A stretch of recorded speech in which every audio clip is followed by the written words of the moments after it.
Hello, नमस्कार दोस्तों। आप सभी का स्टडी जोश पे स्वागत है। अभी जैसे आपको पता है कि 30 नवंबर को यूपीएससी ईपीएफओ का एग्जाम है।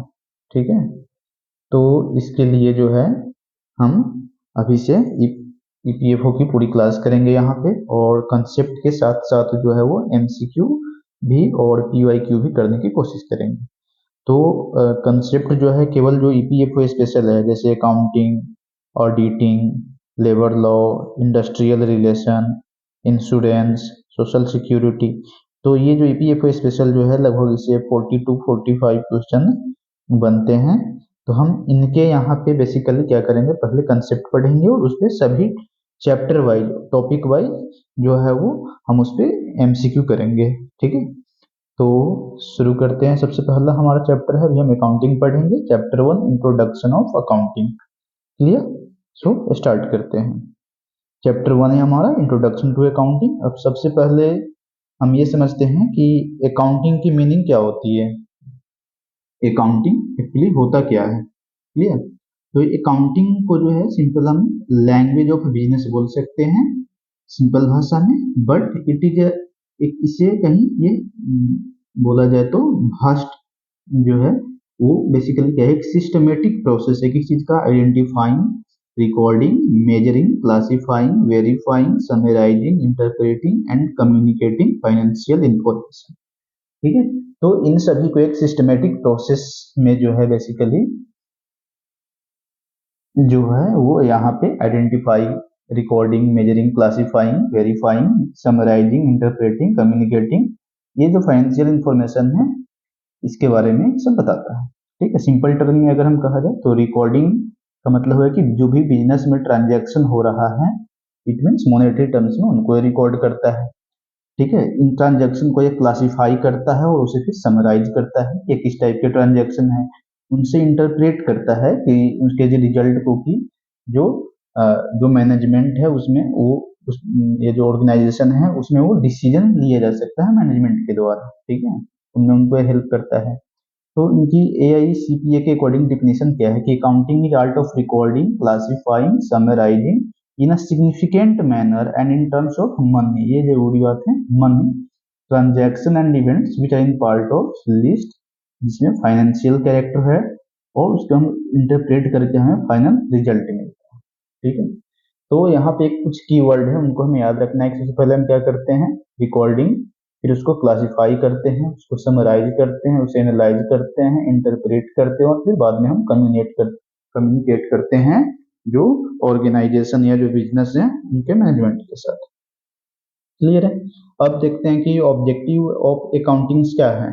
तो ये जो है बेसिकली जो हमने पढ़ा उसी के बेसिस पे है। यह एक सिस्टमेटिक रिकॉर्ड है, मीन्स एक फाइनेंशियल ईयर बोले या फिर जो गिवन अकाउंटिंग पीरियड है उनके जो भी ट्रांजैक्शन हो रहे हैं उन सब का एक सिस्टमेटिक रिकॉर्ड यहाँ पे रहता है। ठीक है, डिटर्मिनेशन ऑफ रिजल्ट, उससे हमें पता चलता है कि जो ऑर्गेनाइजेशन है या जो बिजनेस है वो कितना प्रॉफिट या लॉस में जा रहा है। ठीक है, यहाँ से हम प्रॉफिट एंड लॉस अकाउंट के थ्रू ये पता करते हैं। फाइनेंशियल पोजीशन क्या है, बेसिकली ऑर्गेनाइजेशन की, मीन्स उसके एसेट कितना है, लाइबिलिटी उसकी कितनी है, कैपिटल कितना है, ये सभी हमें बैलेंस शीट के थ्रू ये पता चलता है। यह जो बेसिकली इंफॉर्मेशन प्रोवाइड करता है यूजर्स, यूजर्स दो टाइप के होते हैं, इंटरनल यूजर्स जो बिजनेस या जो ऑर्गेनाइजेशन के अंदर है, जो ओनर्स हो सकते हैं, मैनेजर हो सकते हैं, एक्सटर्नल यूजर्स जो इसमें इन्वेस्ट किए हैं, गवर्नमेंट हो सकता है, जो क्रेडिटर है वो सभी हो सकते हैं।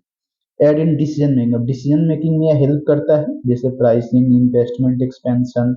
इसमें एविडेंस इन कोर्ट में, चूंकि अभी एक सिस्टमेटिक रिकॉर्ड है तो एक लीगल प्रूफ के तौर पे जो है कोर्ट में भी काम करता है। कंप्लायंस विथ लीगल रिक्वायरमेंट्स के टाइम ये हेल्प करता है, जैसे जीएसटी फिल करना हो, इनकम टैक्स देना हो कंपनी एक्ट में, इन सब के टाइम जो है ये हेल्प करता है।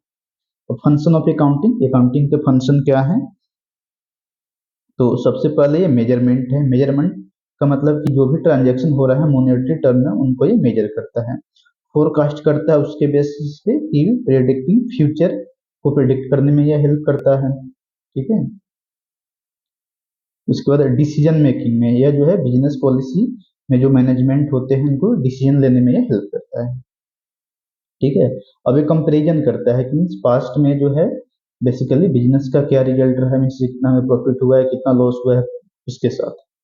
कंट्रोल करता है, मीन्स इंटरनल कंट्रोल, ऑडिट और चेक्स के थ्रू।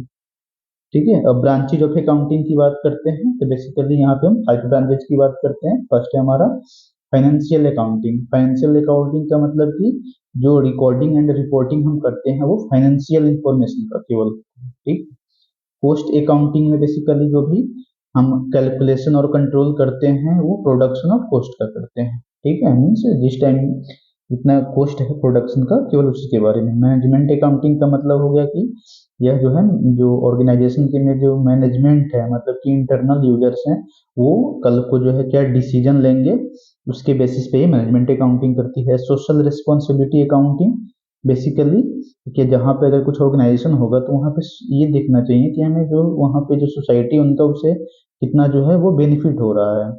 क्लियर। अब human resource accounting means different, अब इसके लिए जो वर्किंग कैपिटल से मीन्स ह्यूमन रिसोर्स है यहाँ पे उनकी वैल्यूएशन, बेसिकली वो भी एक एसेट है कंपनी के लिए। ठीक है, अब बात करते हैं हम यूजर ऑफ अकाउंटिंग इंफॉर्मेशन। जैसे हमने बताया internal user and external user. Internal user हो गए जो विद इन दी ऑर्गेनाइजेशन है, और जैसे ओनर्स हो गया, मैनेजमेंट, एम्प्लॉय, ये सब। और एक्सटर्नल यूजर हो गए जो बाहर के हैं, जैसे जो इन्वेस्ट उसमें करते हैं, लेंडर्स हो गए जो बैंक जो करता है, सप्लायर, क्रेडिटर हो गए, गवर्नमेंट हो गया, रिसर्चर्स हो गए, तो ये सभी के सभी एक्सटर्नल यूजर्स हो गए। अब इसके साथ साथ कुछ इसकी लिमिटेशंस हैं। लिमिटेशन क्या है कि ये केवल मॉनेटरी ट्रांजैक्शन को जो है रिकॉर्ड करता है। क्लियर, मीन्स जैसे जो लॉस हुआ या जो प्रॉफिट हो रहा है, क्या ट्रांजैक्शन हो, मतलब जो मनी के टर्म में हो रहा है केवल उसी को यह रिकॉर्ड करता है। Ignore qualitative factors. Qualitative factors जो ब्रांड वैल्यू है, एम्प्लॉय स्किल है, इनको जो है वो इग्नोर, मीन्स इसका कोई वहाँ पे मॉनेटरी टर्म में क्योंकि हम इसको मेजर नहीं कर सकते हैं इसलिए इसको जो है इग्नोर करता है ये। Based on historical cost means ignore inflation को जो है वो बेसिकली इग्नोर कर देता है। ठीक है, possible window dressing. Window dressing का मतलब हो गया कि मैनिपुलेशन करना, मीन्स प्रॉफिट को जो है वो ज्यादा करके दिखाते हैं। ऐसा भी होता है जिससे कि इन्वेस्टर है वो जल्दी से जो ऑर्गेनाइजेशन है या जो बिजनेस है उनमें इन्वेस्ट करने के लिए उनको राजी कर सके। ठीक है, do not provide precise value of asset liability की जो है वो प्रिसाइज वैल्यू प्रोवाइड नहीं करती है। हम पढ़ेंगे कि एसेट क्या है, लाइबिलिटी क्या है, ये सब। So don't worry. Basic accounting terms अब देखते हैं जो एग्जाम के लिए कुछ जरूरी है। ट्रांजैक्शन का मतलब क्या होता है, कोई भी जो फाइनेंशियल इवेंट हो रहा है इसके बदले में दो पार्टी के बीच में कुछ एक्सचेंज होता है जो मनी के टर्म में मेजर कर सकते हैं, जैसे बाइंग गुड्स फॉर कैश। ठीक है, कुछ हमें खरीदना है उसके लिए हमें कैश चाहिए, तो ये ट्रांजैक्शन वहां पे। एसेट, एसेट कोई भी एक वैल्यूएबल रिसोर्स है जो बिजनेस को ऑन करता है। ठीक है, और जिससे फ्यूचर में जो है इकोनॉमिक बेनिफिट होते हैं। अब इसमें होते हैं दो टाइप के, नॉन करेंट एसेट और करेंट एसेट। तो करेंट एसेट मतलब होता है जो शॉर्ट टर्म एसेट है, जैसे कैश, बैंक, स्टॉक, डेब्टर्स, ये सभी जो मतलब बेसिकली 1 ईयर के विद इन जो है जिसको हम कैश कर सकते हैं वो बोल सकते हैं। और नॉन करेंट एसेट जो लॉन्ग टर्म एसेट्स है जो फ्यूचर में हमें प्रॉफिट होना है, जैसे बिल्डिंग हो गई, मशीनरी हो गई, फर्नीचर हो गई, ये सब। लाइबिलिटी एक ऑब्लिगेशन होता है, एक तरह से ऐसे बोले कि जो आउटसाइडर है या क्रेडिटर है उनको जैसे जो उन्होंने इन्वेस्ट करा तो वो पैसे तो उनको एक टाइम पे वापस करने हैं, तो बेसिकली वही जो है ये लाइबिलिटी है। ठीक है, जो ऑर्गेनाइजेशन या जो बिजनेस को पे करना है। ठीक है, नॉन करेंट लाइबिलिटी और करेंट लाइबिलिटी। करेंट लाइबिलिटी ये भी जो शॉर्ट टर्म जो डेब्ट होते हैं, करंट लाइबिलिटी, और नॉन करंट लाइबिलिटी जो लॉन्ग टर्म डेब्ट होते हैं। लॉन्ग टर्म जैसे लोन फ्रॉम बैंक, बैंक से जो लोन लेते हैं तो हम लंबे टाइम के लिए 10 साल, 15 साल, 20 साल के लिए ले रहे हैं सो। और शॉर्ट टर्म जो क्रेडिटर्स हो गए जो बिल्स पे करने हैं, ये सभी जो होते हैं बेसिकली शॉर्ट टर्म हो गए क्योंकि 1 साल के भीतर उसको पे करने होते हैं। कैपिटल की बात करते हैं, मीन्स ओनर्स जो बिजनेस में इन्वेस्ट करता है जितने अमाउंट उसको हम कैपिटल कहते हैं। एक लाइबिलिटी होती है ओनर की बिजनेस के प्रति। ठीक है, ड्राइंग्स, ड्राइंग्स हो गया कि जो ओनर होते हैं अपने पर्सनल यूज के लिए जो मनी या फिर गुड्स बिजनेस से ड्रॉ करते हैं, यह जो है उसी को ड्राइंग कहते हैं। और इससे उसकी कैपिटल जो होती है वह, जैसे यहाँ पे हमने बताया कि जो ओनर जो है बिजनेस में इन्वेस्ट करते हैं क्योंकि वो पर्सनल यूज के लिए लेके जा रहे हैं, तो ये से उनकी कैपिटल जो होती है, जैसे मान लेते हैं कि उन्होंने 1 लाख इन्वेस्ट करा, ठीक है, अपने पर्सनल यूज के लिए घर पे कुछ एसी लगाना है या फ्रिज लेना है, 20 रुपये वहां से निकाल के चले गए, तो उनकी कैपिटल जो होगी पहले 1 लाख से जो है अब कितनी हो जाएगी, 80,000 हो जाएगी। ठीक है, वही होगा ड्रॉइंग्स। अब रिवेन्यू की बात करते हैं, तो income earned by business from its core operation, जैसे सेल्स रिवेन्यू, फी जो रिसीव्ड होता है सर्विसेज से, इससे जो उनको इनकम होता है उसको हम रिवेन्यू बोलते हैं। एक्सपेंस का मतलब हुआ कि जो खर्च कर रहे हैं हम रिवेन्यू को अर्न करने के लिए, जैसे रेंट, सैलरी, इलेक्ट्रिसिटी, ये सब हम पे करते हैं, उनको हम एक्सपेंस बोलते हैं। इनकम रिवेन्यू माइनस एक्सपेंस, जितना रिवेन्यू हमें मिला और जितना हमने खर्च करा उनके बीच का जो डिफरेंस है वही हमारा इनकम होता है। ठीक है। डेबिटर अकाउंट रिसीवेबल, जिसको हम बोलते हैं person who owes money to the business. ठीक है, ये एक customer who has bought goods on credit, जो डेबिटर हो गए। ठीक है, और एक होता है क्रेडिटर, अकाउंट पेएबल, और एक बाकी अकाउंट रिसीवेबल। ठीक है, जो बिजनेस जो क्रेडिटर होता है, person who whom the business owes money. ठीक है, person credit from whom goods were called on credit, जिसे क्रेडिट पे जो चीजें खरीदी जाती है वो क्रेडिटर हो गया, और जो खरीद के लेके जा रहा है वो डेबिटर हो गया, क्योंकि उसने पैसे नहीं दिए। अब गुड्स की बात करते हैं, तो जो भी आइटम परचेज किए जाते हैं बिजनेस में, जो रीसेल पर्पज से, ये ध्यान रखना है, रीसेल के पर्पज से, उसको हम स्टॉक कहते हैं, उसी को हम इन्वेंट्री भी बोलते हैं। भाउचर, भाउचर जो है कि डॉक्यूमेंट्री एविडेंस होता है जो ट्रांजैक्शन को सपोर्ट करता है। जैसे अगर हम कुछ भी खरीदते हैं किसी दुकान से, हमें जो बिल बना के देता है बेसिकली, वही जो है हमारा ये भाउचर होता है। ठीक है। अब डिस्काउंट की बात करते हैं, तो डिस्काउंट जो होते हैं वो दो टाइप के होते हैं यहाँ पे। इस डिस्काउंट का क्या है कि जो मार्क्ड प्राइस है और उससे हमें कुछ कम प्राइस करके जितना हमें बेचता है, जो सेलिंग प्राइस हुआ, तो मार्क्ड प्राइस और सेलिंग प्राइस के बीच का जो डिफरेंस होता है वही हमारा डिस्काउंट होता है। अब यहाँ पे डिस्काउंट दो टाइप के होते हैं, एक होता है कैश डिस्काउंट, एक होता है ट्रेड डिस्काउंट। तो कैश डिस्काउंट जो होती है बेसिकली, जो टाइमली पेमेंट करने पे जो मिलते हैं बेसिकली, वो हमारे होगा कैश डिस्काउंट। ठीक है, ये रिटेलर से जो कस्टमर कोई खरीद रहा है। और ट्रेड डिस्काउंट जो होगा एक परसेंटेज में, अगर बल्क में हम कुछ परचेज करते हैं तो वहां पे जो है हमें वो ट्रेड डिस्काउंट मिलता है। ठीक है। अब अकाउंटिंग एज ए इंफॉर्मेशन की बात करते हैं, तो अकाउंटिंग क्या है, लैंग्वेज ऑफ बिजनेस है। यह provides reliable and timely information to stakeholder, जो है उसमें हमको जो है रिलायबल और टाइमली इंफॉर्मेशन प्रोवाइड करता है।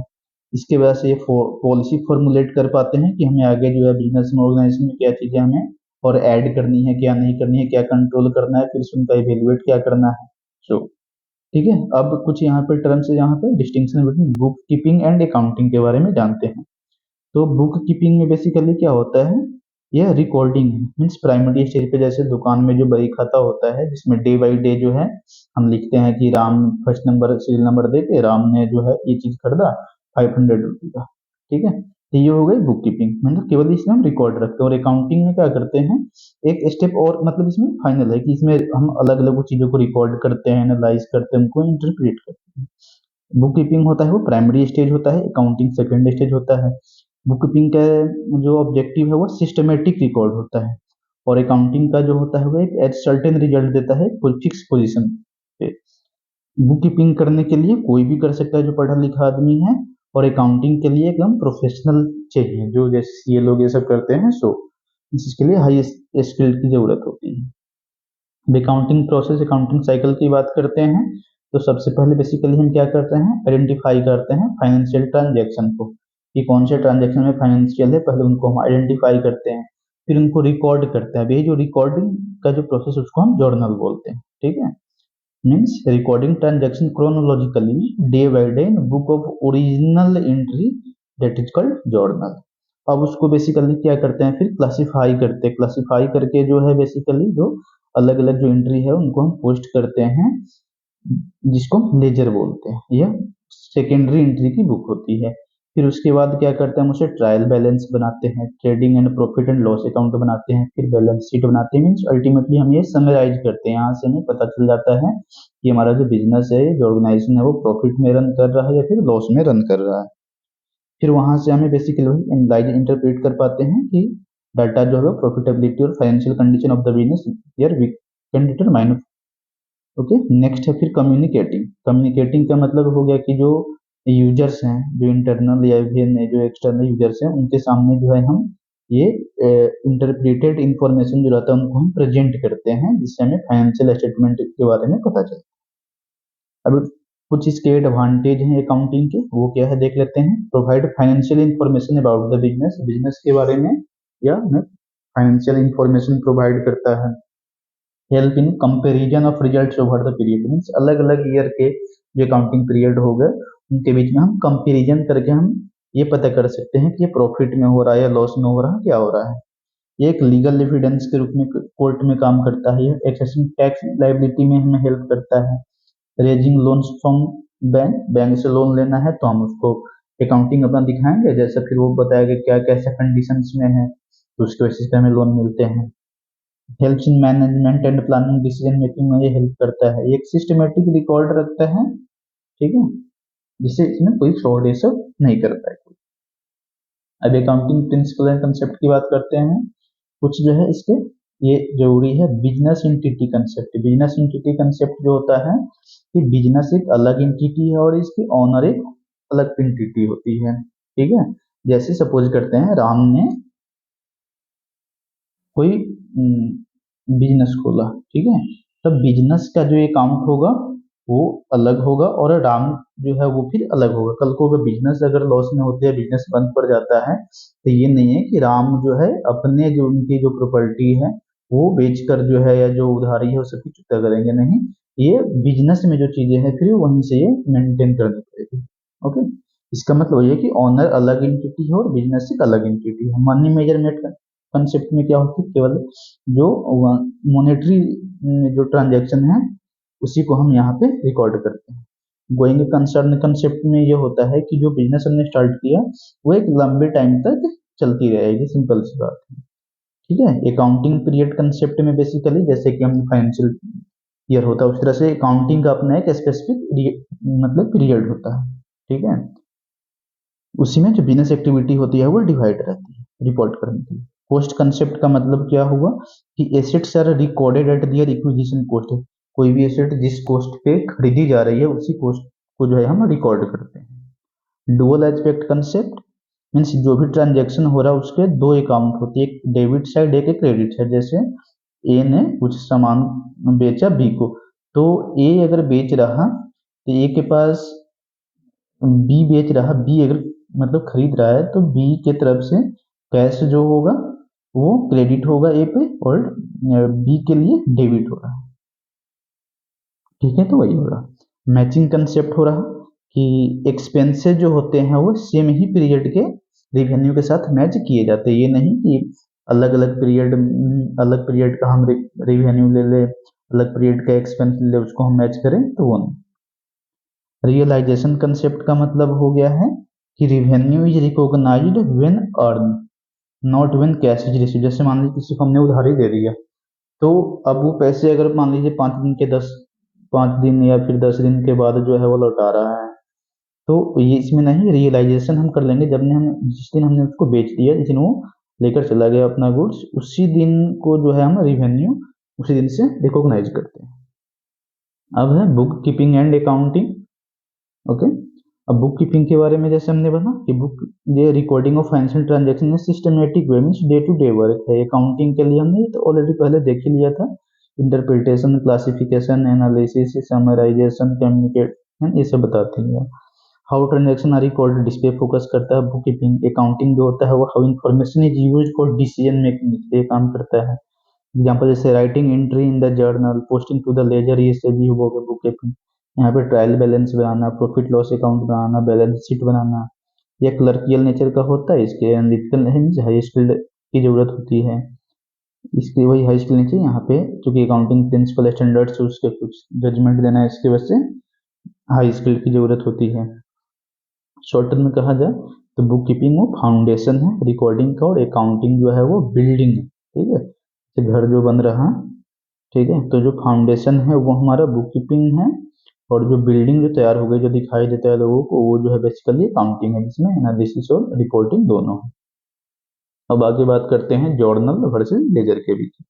जर्नल जो होता है वो बुक ऑफ ओरिजिनल एंट्रीज को बोलते हैं, लेजर जो होता है वो फाइनल एंट्री है।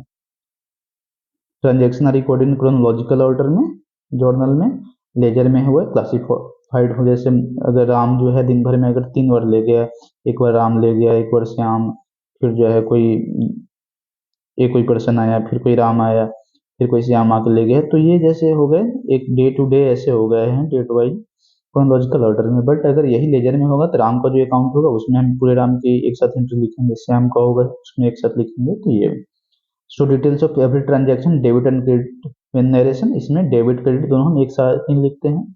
यहाँ पे जो है बेसिकली पोस्टिंग करते हैं तो वहाँ पे हम बैलेंस को शो करते हैं कि कितना टोटल क्रेडिट कितना है, टोटल डेबिट कितना है, ठीक है।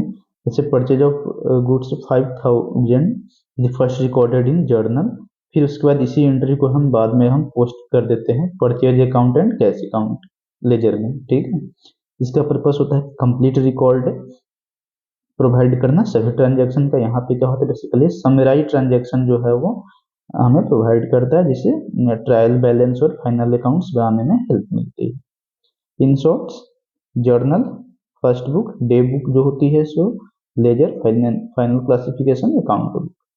अब इनके बीच में अगर कुछ रिलेशन की बात करते हैं तो बुक कीपिंग, रिकॉर्डिंग प्रोसेस, इसमें अगर कहा जाए तो जर्नल और लेजर दोनों होते हैं। जर्नल जो है फर्स्ट स्टेप है, इसमें सभी ट्रांजेक्शन रिकॉर्ड्स कर रहे हैं। लेजर जो है सेकंड स्टेप है, इसमें ग्रुप ट्रांजेक्शन जैसे राम के अकाउंट, श्याम के अकाउंट, उस तरह से। और अकाउंटिंग हो गया कि फाइनल स्टेज है, एनालाइज लेजर बैलेंस को, यहाँ से फाइनेंशियल स्टेटमेंट्स प्रिपेयर करता है, मींस बैलेंस शीट ये बनाता है, ठीक है। तो bookkeeping is the base, याद रखना है। Accounting is brain, journal is diary, ledger is summary. Clear. अब एक फ्लो है देख लेते हैं। जर्नल में जैसे ओरिजिनल बुक की एंट्री हो गई, यहाँ से फिर हम लेजर में जाते हैं, फाइनल बुक की एंट्री होती है। फिर यहाँ से ट्रायल बैलेंस बोला, ट्रायल बैलेंस हमें फाइनल अकाउंट्स में पता चला कि profit and loss account and balance sheet के बारे में, ठीक है। तो जर्नल के बाद लेजर, लेजर से trial balance, final accounts means profit and loss account and balance sheet. तो ये क्लियर है। उम्मीद करते हैं कि ये जो फर्स्ट चैप्टर था हमारा ये समझ में आया होगा आपको। जो कोई डाउट होता है तो आप कमेंट में पूछ सकते हैं, ठीक है।